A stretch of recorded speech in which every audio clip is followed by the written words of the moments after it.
Pues muchas gracias, Manuel, y muchas gracias a la Plataforma Tierra y a Cajamar por invitarme a participar en esta serie de seminarios. Voy a compartir la pantalla, a ver si lo consigo. ¿Lo estáis viendo? Sí, está en formato preparación, no presentación, pero lo vemos ya. A ver, ahora. Ahora, perfecto. Adelante. Vale, perfecto. Pues nada, a mí me corresponde introducir la agricultura de precisión en este seminario. Como ha dicho Manuel, pues soy profesor en la Escuela de Agrónomos de Madrid. Antes lo decíamos así de rápido, ahora tiene un nombre mucho más largo. Y bueno, pues me dedico un poco a maquinaria y a estos temas de introducción de nuevas tecnologías en la agricultura de precisión.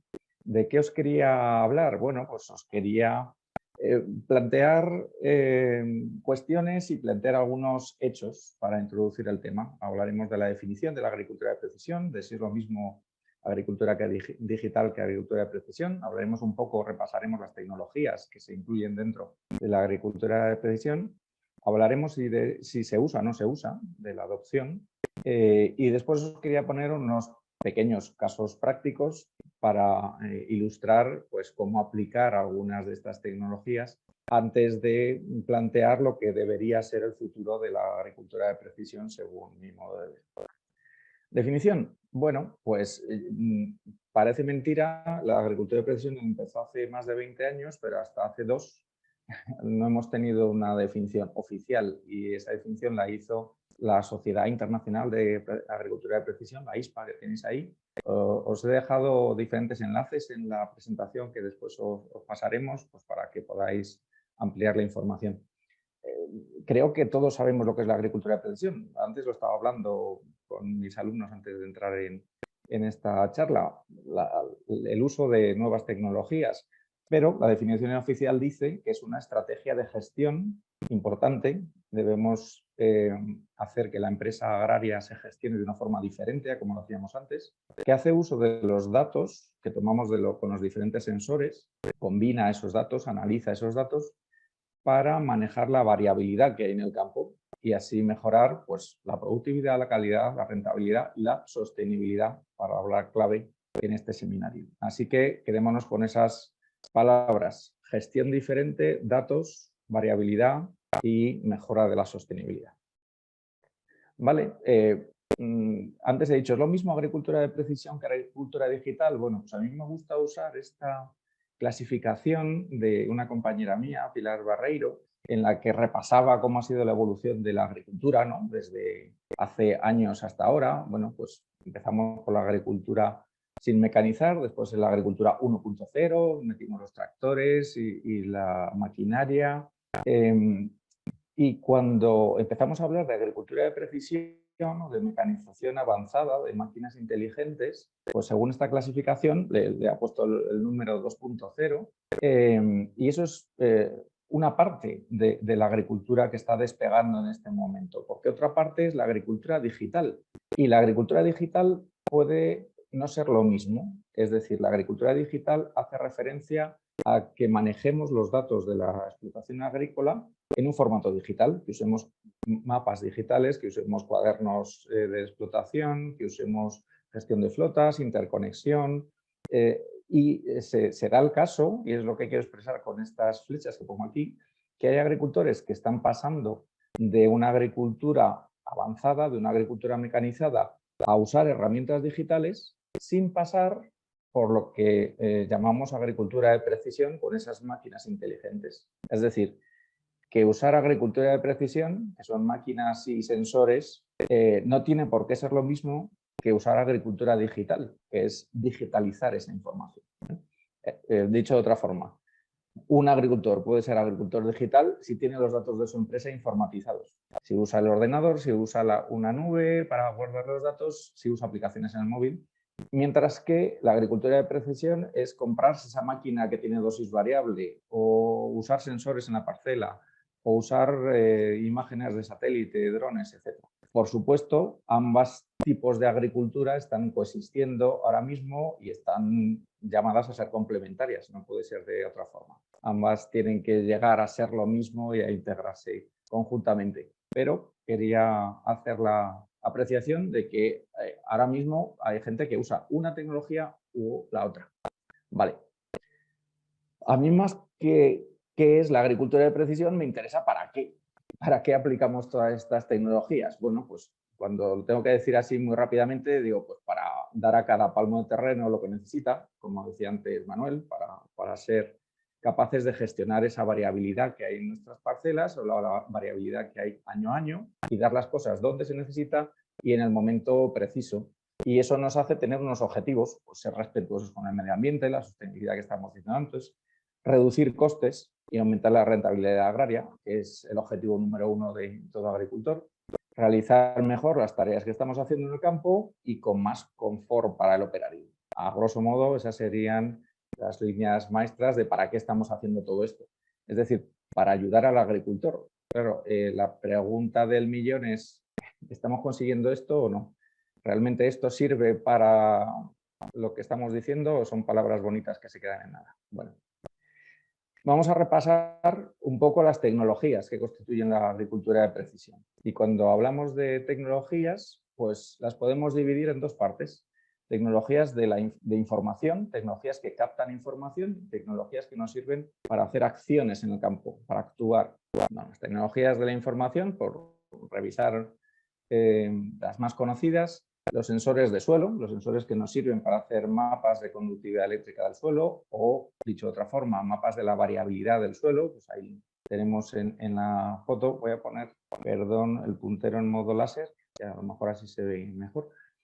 Tenemos el Veris o el Dualem, bueno, pues, son muy útiles para ver si nuestras parcelas son realmente homogéneas o no. También podemos tener los sensores de vegetación, estos sensores que ponemos en la parte delantera del tractor o previos al pase de una máquina, como es esa abonadora que tenemos ahí, y nos dicen, gracias a un espectrofotómetro muy sencillo que tienen a bordo o unos sensores ópticos, si el suelo debajo está más verde o menos verde, básicamente, o algunos son capaces de calcular índices como el famoso NDVI para decirle a la abonadora si tiene que abonar más o menos. O también los podemos tener en modo sombrero encima del tractor, igualmente van mirando al suelo y van modulando la acción de la máquina que tienen detrás. Sensores de cultivo. Bueno, creo que todos conocemos los sensores que se pueden desplegar gracias a la tecnología inalámbrica en campo, no solo en viñedo, como muestra esa imagen, sino en muchos tipos de cultivos, cada vez se utilizan más, que tienen una pequeña estación meteorológica, pero lo interesante son los sensores que se pueden poner por debajo, como los sensores de humedad, fundamentales para hacer riego de precisión, o los sensores de vegetación, que nos indican diferentes parámetros de cómo está creciendo el cultivo y no solo nos permiten saber cómo regar y cuándo regar, sino predecir enfermedades, que es un tema muy interesante con este tipo de sensores. Toda la parte de teledetección, ya tomemos imágenes de satélite o desde drones, desde lo más sencillo, que es coger una imagen infrarroja, que tiene que ver con la clorofila, juntarla a una imagen roja que tiene que ver con la clorofila, una infrarroja que tiene que ver con la cantidad de agua que tiene ese cultivo, las unimos píxel a píxel y nos da un mapa de NDVI para saber el vigor vegetativo. Claro, cuando hablamos de drones, pues todo el mundo se fija ahora mismo en esto. Es decir, si esos drones se están usando para pulverizar, para hacer tratamientos. Hace unos años lo único que pensábamos del dron era si sabía hacer estas fotos de arriba. Bueno, pues hoy estamos con la pulverización. Sabéis que ahora mismo no es del todo legal, pero hay muchos grupos de trabajo y grupos operativos trabajando en que esto sea una realidad muy pronto. Por supuesto, podemos usar datos de todo tipo e integrarlos y lo más importante es tener sensores de producción a bordo de la cosechadora que usemos. Siempre ponemos estas imágenes del interior de una cosechadora de cereal con su sensor de producción y su sensor de humedad, pero hay sensores de producción o de productividad superficial, como queramos llamarlo, adaptables a muchos tipos de maquinaria. No solo tiene que ser la cosechadora de cereal. Y por supuesto los GPS para decirnos dónde estamos. Frente a estas tecnologías de información, pues tenemos las tecnologías de actuación, desde los sistemas de ayuda al guiado o autoguiados a todo el repertorio de maquinaria para hacer dosis variable de insumos, dar exactamente la cantidad en cada lugar apropiado, pues de todos los tipos de insumos, desde fertilizante, aquí tenemos pues, un ejemplo de abonadora neumática para localizar y abrir y cerrar en cada uno de estos sectores, los pulverizadores que hacen dosificación variable y nos mandan los datos directamente a una tablet o a un ordenador, o los equipos actuales de monitores que se conectan al sistema ISOBUS propio del pulverizador y bueno, pues hacen realmente maravillas. O los equipos de siembra que nos permiten ahorrar y hacer auténticas virguerías, como es el caso de esta foto, sin perder ni un solo grano de semilla. Bien, equipos de riego para hacer agricultura de precisión, riego de precisión, perdón. ¿Esto se usa o no se usa?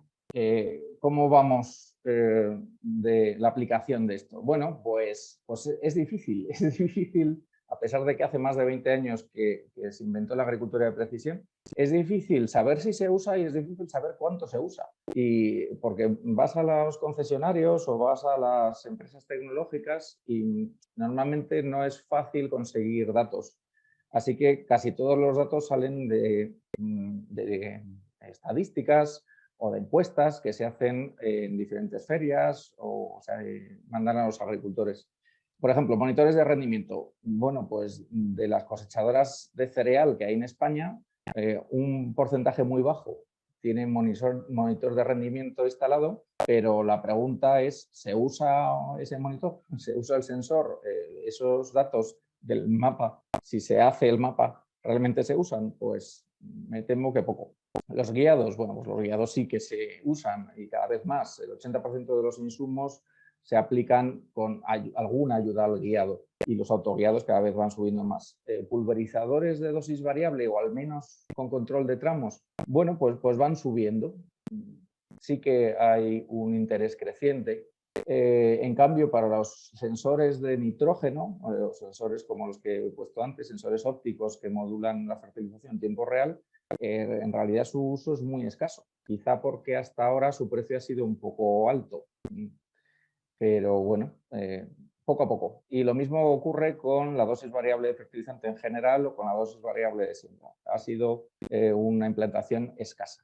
Y aquí traigo, pues, de este investigador muy famoso, Jens Lowenberg de Boer, que se dedica a recopilar esas encuestas y a recopilar los datos y a ir año a año poniéndoles más puntos a estas gráficas, que son ejemplos de si esto se usa o no, al menos en Estados Unidos.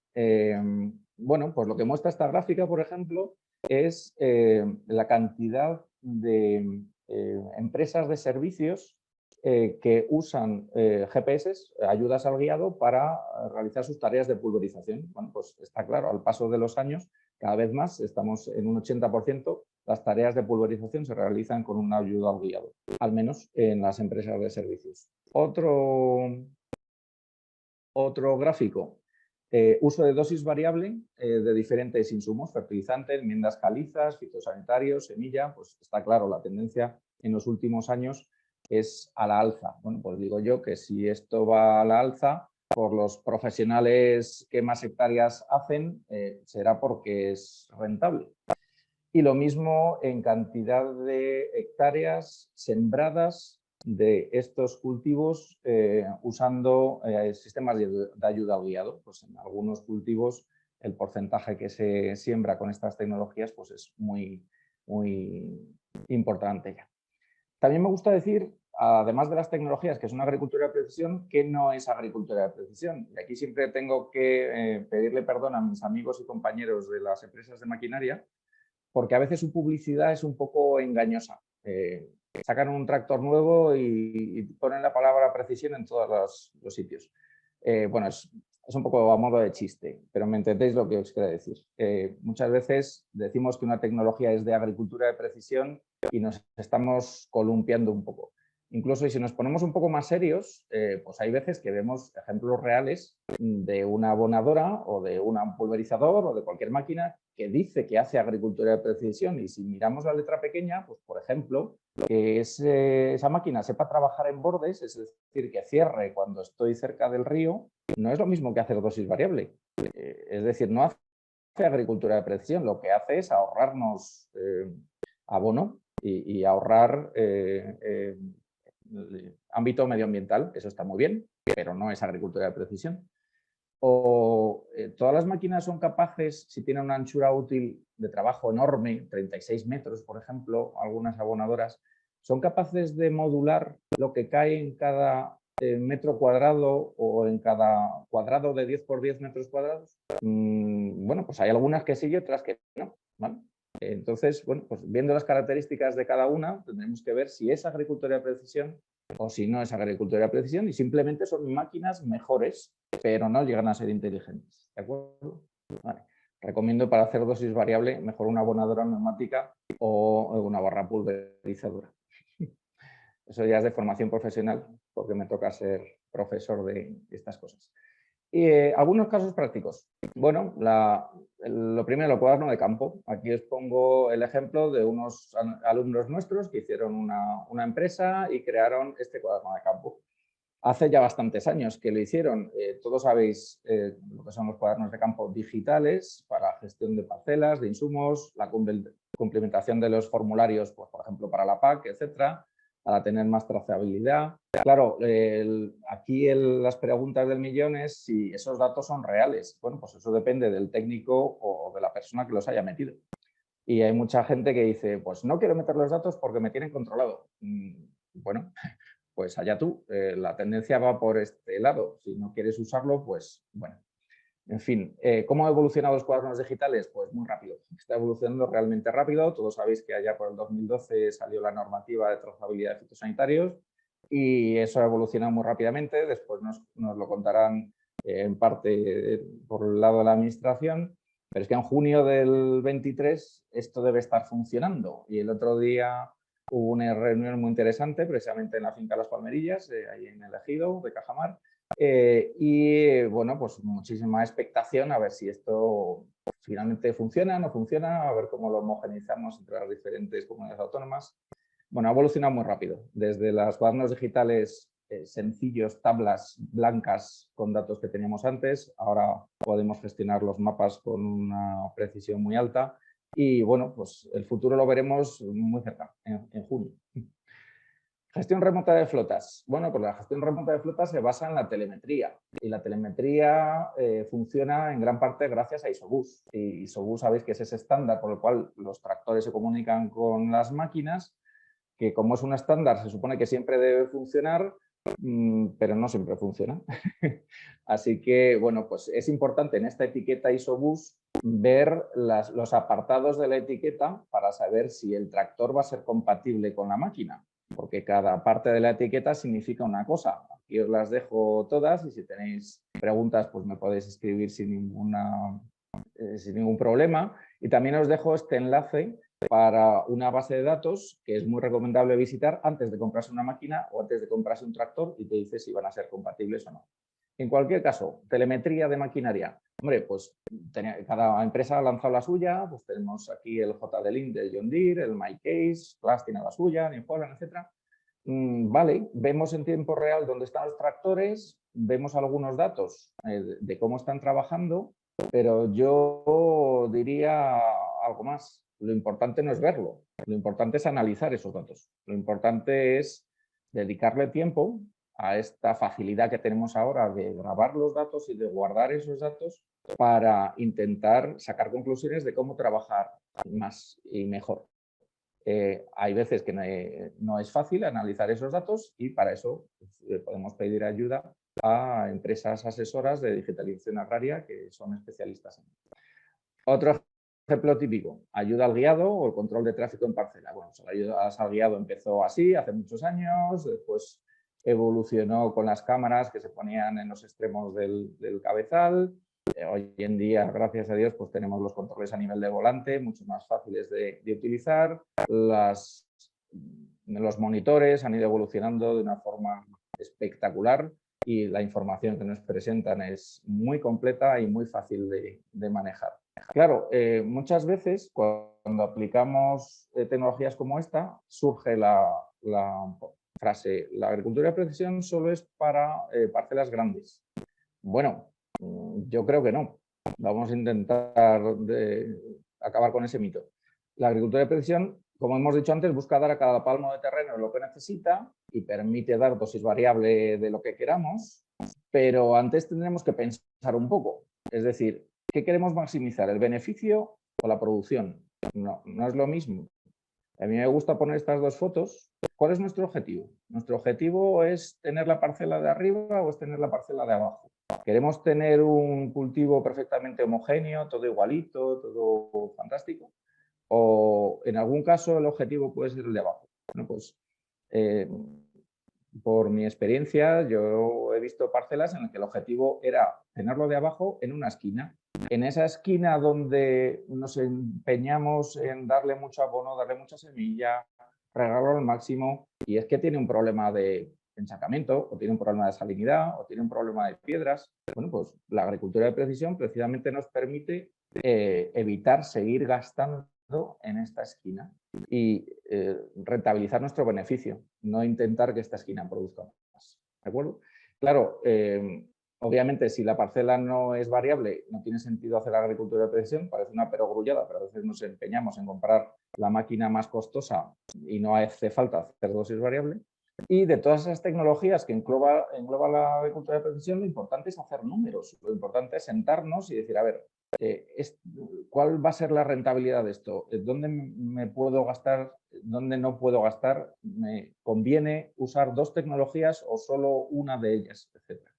Sentarse y hacer números. Para eso necesitamos el asesoramiento de expertos o buscar información. Y aquí os pongo pues, un sitio donde podéis buscar información. Esto es un cuadernillo que hicimos para el IDAE hace unos cuantos años y se llamaba Ahorro y eficiencia energética en agricultura de precisión. Es decir, cómo podemos ahorrar usando algunas de estas tecnologías. Y tiene datos reales de España. Por ejemplo, para una parcela de 50 hectáreas en comparación con una explotación de 1000 hectáreas, ¿el autoguiado ahorra o no ahorra? Bueno, pues en la parcela de 50 hectáreas, simplemente el ahorro de combustible, con datos reales de los agricultores tomados hace ya bastantes años, ahorraba 300 euros de gasóleo por hectárea. Al precio que está hoy el gasóleo, pues imaginaos. Pero también ahorra insumos, porque si no solapamos, pues gastamos menos semilla, gastamos menos fertilizante, etcétera. También nos ahorra tiempo, podemos ir más deprisa, recorremos menos tramos porque conducimos mejor, o ahorros asociados a un mejor laboreo o a la realización de una tarea agrícola en el momento idóneo. Los agricultores especialistas en horticultura o los maiceros saben muy bien que sembrar o trasplantar una semana antes o una semana después conlleva después una merma en producción o un incremento en producción importante. De forma que los ahorros finales, tanto en una parcela pequeña como en una parcela más grande, obviamente por factores de escala, serán más grandes, pero serán importantes en cualquier caso. Luego, no tiene por qué ser solo para parcelas grandes.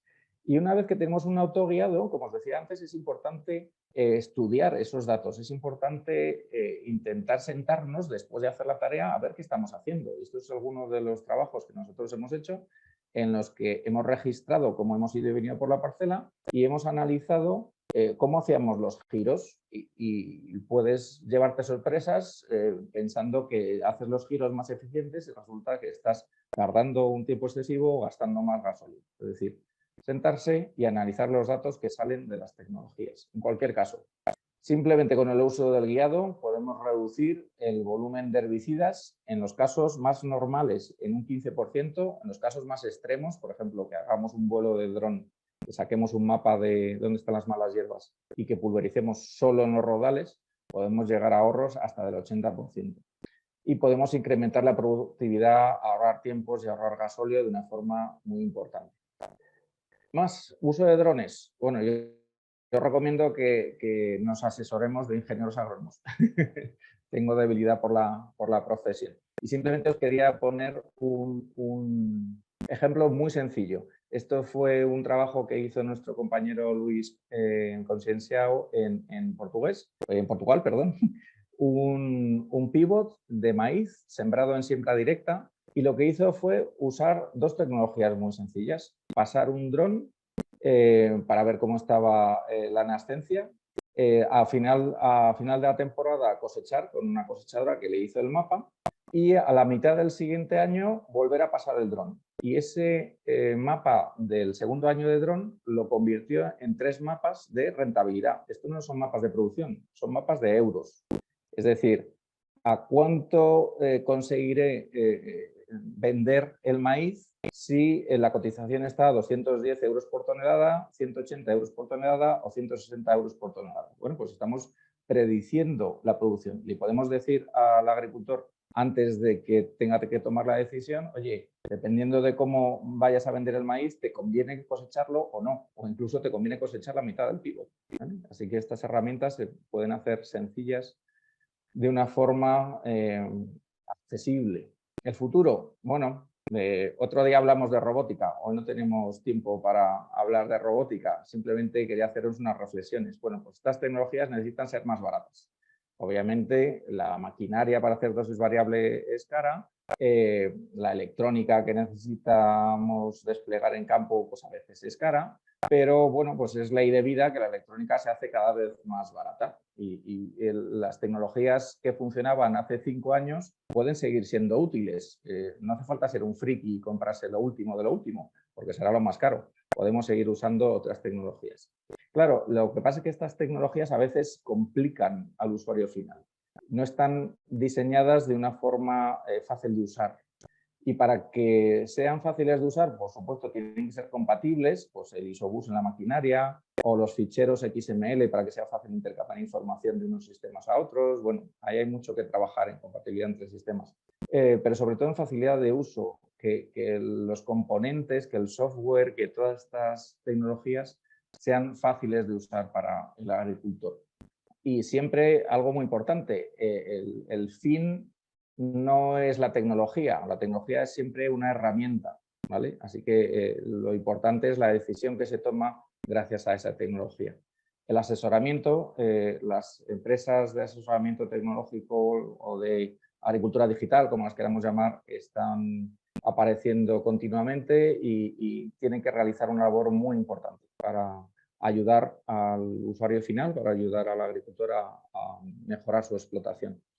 Es decir, hasta ahora lo que le ha pasado a la agricultura de precisión es que han aparecido muchas tecnologías que nos inundan de datos, nos dan muchos mapas de colorines, nos dan unas bases de datos brutales, nos dan imágenes de satélite, de sensores, pero no los hemos sabido transformar en decisiones y tenemos que transformar esos datos en tecnologías con conocimiento integrado, es decir, traducirlos en cuánto abono, aquí, hoy, ahora, cómo labro para consumir menos gasóleo, cuánto riego, cuánto pulverizo, traducirlos en cosas sencillas. Y ya para concluir, bueno, todo esto está aquí, como os digo, hace más de 20 años que se inició y es necesario empezar a adoptarlo, no hace falta usar todas las tecnologías a la vez, empezar por una o dos, pero hay que ir empezando por alguna. O esos agricultores que no las usen, pues se quedarán atrás. Y es muy duro de decir, pero es cierto. Si tienes más datos, si usas más tecnologías, más sensores, pues las decisiones que tomes serán más correctas, porque tendrán en cuenta más variables que antes no controlabas o que antes no conocías. Pero también hay que decir que estas tecnologías no son mágicas, no siempre funcionan. No es comprártelo, enchufarlo y todo es fantástico. O tener un sensor que te da un montón de datos y muchas veces no sabes cómo interpretarlos. Bueno, pues claro, nadie te asegura, yo tampoco, que vayan a ser rentables y requieren esfuerzo para su puesta en marcha y esfuerzo para entenderlas e integrarlas en la gestión de esa empresa que decíamos antes. Pero esto ya está aquí, es el presente. Así que, bueno, pues desde mi punto de vista tenemos que empezar a usarlo. Y nada más, hasta ahí mi presentación. Muchas gracias por vuestra atención. Si tenéis cualquier pregunta o cualquier duda, estoy a vuestra disposición. Muchas gracias, Constantino. No tenemos ninguna pregunta en el chat, pero alguna sí que te vamos a hacer. No te vamos a ir sin responder. A ver si tenemos alguna aquí. Bueno, mientras algún asistente se piensa si formula alguna pregunta o no, yo sí que te quería eh, trasladar una. ¿Crees que es un problema el que la incorporación de todas estas tecnologías es más lenta porque hay un problema de formación, de sensibilización del agricultor? ¿Crees que hace falta, lo has dicho varias veces, pero crees que hace falta más ingeniero agrónomo cercano a la producción para impulsarlo? Sí, totalmente. Hace falta, lo has dicho muy bien, hace falta un ingeniero agrónomo más cercano a la producción, porque soy consciente de que muchas veces nuestros propios alumnos no conocen la realidad del sector, saben la teoría, pero no la práctica, pero a la vez hace falta un ingeniero agrónomo que sepa de estas tecnologías, que sea un híbrido entre agrónomo, informático, teleco, digital, como lo queramos llamar, y eso es lo que estamos intentando, enseñarles a nuestros alumnos a acercarse al agricultor y ser capaces de asesorarle y decirle, oye, esto sí, esto no, prueba con esto primero, esta aplicación en el móvil te puede ser útil, etc. Así que el tema de la formación es fundamental a todos los niveles, a nivel usuario final, agricultor, técnico de campo, como lo queramos llamar, y a nivel, pues eso, ingeniero agrónomo versado en estas tecnologías que no es nada frecuente y las empresas se lo están rifando ahora mismo, realmente. Estoy viendo Tenemos, por ahí sí, alguna... sí, tenemos ¿Sí? aquí un par de preguntas. Una sobre el cuaderno de campo. Nos dicen ¿cuál es la mayor utilidad? Es una buena pregunta. ¿Cuál es la mayor utilidad para el agricultor? No solo cumplir la normativa de la administración, ¿no? Sino la utilidad real. Eh, pues por un lado, efectivamente, la mayor utilidad es cumplir con, cumplir con lo que te están pidiendo, con la trazabilidad de los productos, con la PAC, etc. Pero esos datos que se van acumulando de año en año son fundamentales y las empresas de todo tipo, las empresas de maquinaria, las empresas de semillas, las empresas de fitosanitarios, lo saben. Esos datos son una mina para predecir las cosechas, para evolucionar la explotación, el manejo de la explotación, para ayudarte a tomar mejores decisiones. Entonces, bueno, los puedes poner en manos de alguien que te asesore o en manos bueno, de un fabricante que te presta su ayuda a cambio de tus datos. Hay una pregunta relacionada con los drones que has comentado, ¿no? Que has dicho que había algunas dificultades para aplicarlos. Pregunta Miguel Casado si nos podrías ampliar un poquito más esa información sobre la legalidad de utilizar drones para fumigar. Sí, no soy experto en drones, pero hasta donde tengo entendido, los tratamientos con drones en este momento no son legales, a no ser en algunas excepciones o si declaras que el tratamiento que vas a hacer es experimental. Pero hacer tratamientos genéricos en grandes parcelas o en parcelas normales, por decirlo de alguna forma, con drones, todavía no es legal. Hay muchas empresas que están ofreciendo esos servicios, pero es a modo de prueba. Pero en el Ministerio hay un grupo de trabajo muy importante generando la normativa para que esto sea legal en breve. Hay otra pregunta en relación con lo que ocurre con la agricultura de precisión dentro de invernaderos. Sí, pues Si pones algún ejemplo de eso. la verdad es que los invernaderos es el ideal, porque todos los robots, por ejemplo, ya digo, otro día podemos hablar de la robotización en la agricultura. Los robots dentro del invernadero se encuentran a sus anchas, es un entorno controlado, las cosas están en un sitio fijo y pueden acercarse y coger el pepino, coger el tomate sin ningún problema, y se han desarrollado muchas aplicaciones de robótica en invernadero y desde hace muchos años. Precisamente uno de los primeros premios en robótica en agricultura de precisión dentro de invernadero, pues fue por ahí abajo, en la Universidad de Almería. Y realmente, como el cultivo tiene mayor valor añadido o el margen en principio es mayor, aunque bueno, eso tal y como está el panorama hoy en día es mucho decir, hay más posibilidades de usar tecnologías de agricultura de precisión dentro de los invernaderos, sobre todo robotizadas. Ahí está, no te dejan irte. ¿Hay algún ejemplo que Me tengas en alegro. mente sobre la agricultura de precisión que no sea digital? Que no sea Sí, digital. algún ejemplo más de agricultura de Ah, precisión sí, que no sea perdón. digital. Mm, bueno, en realidad todo lo que es usar máquinas inteligentes, sean para lo que sean, es tomar decisiones en campo sin que ese dato tenga que ir a un ordenador. Me explico. Eh, hace unos pocos años pensábamos, bueno, pues el apero más sencillo del mundo es, o más antiguo es vaya, ahora no me sale el término, la vertedera normal y corriente. ¿Tiene sentido que una vertedera sea isobús? Pues hace unos años diríamos, pues no, no tiene ningún sentido. La vertedera es vertedera, donde le da la vuelta al suelo y punto. Bueno, pues sabéis que Lemken hace ya 2 o 3 años presentó una vertedera isobús, que es precisamente una máquina que es capaz de regular el tiro que hace la vertedera del tractor y con ello nos permite ahorrar gasóleo. ¿Eso es digital? Hombre, podemos convertirlo en un mapa digital del laboreo que hemos hecho, pero no tiene por qué. Es sencillamente una decisión, una buena decisión tomada durante el trabajo con una máquina que tiene añadido una inteligencia. Vale, perfecto. Hay una pregunta que es que ¿cuándo va a ser obligatorio el cuaderno digital? Yo creo que lo has dicho, en el mes de julio del Sí, 23, eso estará ya obligatorio. según me comentaron técnicos de asociaciones y de cooperativas y del ministerio, iba a ser en junio del año que viene. Efectivamente, con el CIEX, como dice Exacto. Miguel García Peña.